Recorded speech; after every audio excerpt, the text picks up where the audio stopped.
In this video, we're going to go through the process of actually submitting an assignment for one of our classes. So we're in as Luke Moonwalker right now, and Luke is a student who's had a rocky beginning for his semester. He's fallen a wee bit behind here. He can see how many overdue assignments he has under the My Tasks area of his home page.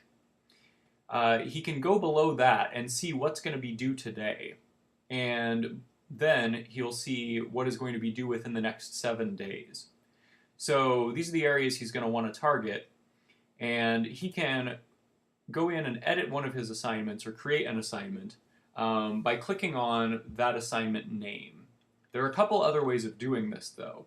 If you know that you want to complete work for your training class here, you could click on the name for it. And then looking at the assignments for this week, click on the title of the assignment you wanted to complete, and that would put you in the assignment page where you could do that.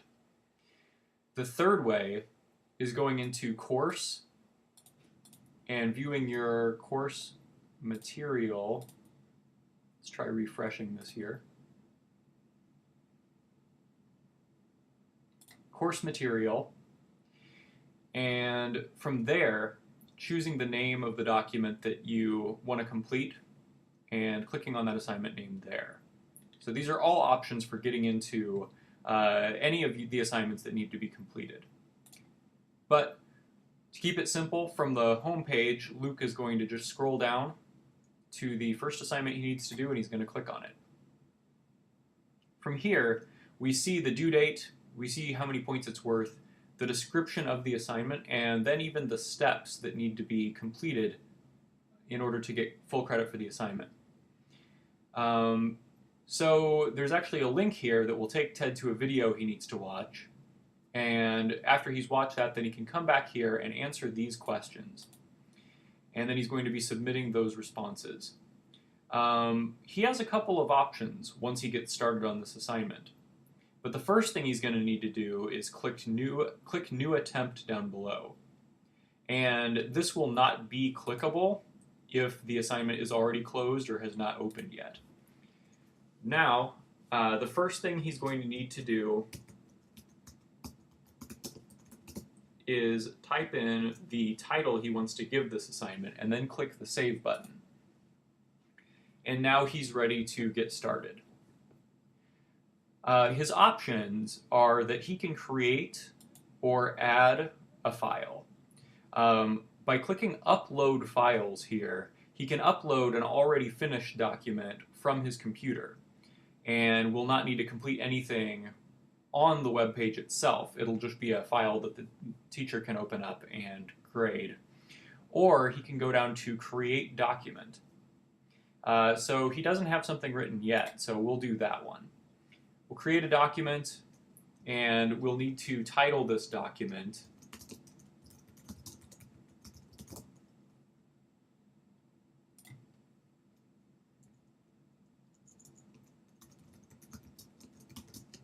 enter a name for that page of the homework.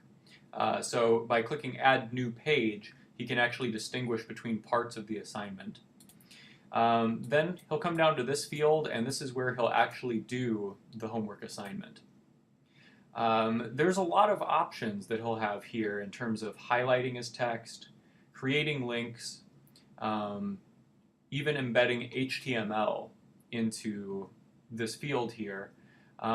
So this may be an overwhelming number of options for some students to deal with right away. It may be useful to emphasize that the first couple rows are symbols that they've been used to from their Moodle. You know, the ability to create bullets and numbers and change the alignment. And a lot of these things can be picked up as time goes on. Students won't need to know all of them immediately. But once he's completed his work within this field, then he's going to want to come down here and click Save.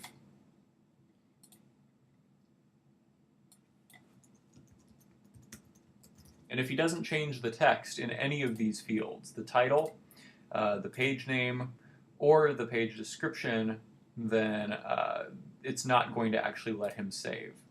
Okay, now it let us save. And after saving it, we still have this screen here, so if he wants to save as he works, he can do that, which is good, so that to make sure that, he avoids getting kicked out between before the assignment gets submitted. Then when he's done, he's going to close here, and he'll be able to see his homework assignment right here. He can still go in and edit this, because it's actually not been submitted yet with the edit button. Or he can view what he has so far by clicking the view button, and that'll open it up. When he knows that he's done and he's got it how he likes it, Luke can come over here and click the Submit Attempt button. So let's go ahead and do that. We'll click that, and it says, this submission will be treated as your final submission for the assignment. Are you sure you want to continue? If he is sure, then he's going to click Yes. And that assignment is turned in. Now you'll see that a lot of the options that he had here are now gone. He can only view it. He can't go in and make changes once it has been fully submitted. But now it's in there, and the teacher can actually view it and grade it. So now Luke has completely finished with this assignment and is ready to move on in getting some of his other work done. If more than one attempt has been made on this particular assignment, the View All Attempts button will open that up, and Luke will still be able to view all of the versions of the assignment that he has turned in and submitted. And that's all there is to submitting assignments through LearnBryan.